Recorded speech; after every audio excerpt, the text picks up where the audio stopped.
This is the reality. കോടതി ചിലപ്പോ ശിക്ഷിക്കും, ചിലപ്പോ അവധിക്ക് വെക്കും, ചിലപ്പോ വെറുതെ വിടും. ഇതിലേതാ സർ റിയാലിറ്റി? ഇതാണ് എന്റെ റിയാലിറ്റി.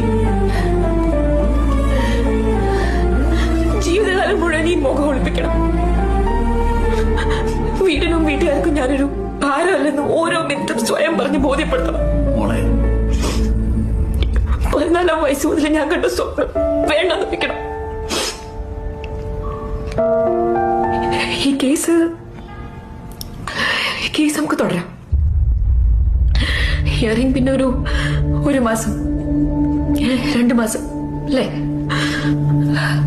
അപ്പീൽ തള്ളിയ പിന്നെയും മാസങ്ങൾ, വർഷങ്ങൾ, അങ്ങനല്ലേ? അപ്പോഴും ഇതേ മുഖമാണ് സർ, അപ്പോഴും ഇതേ റിയാലിറ്റി.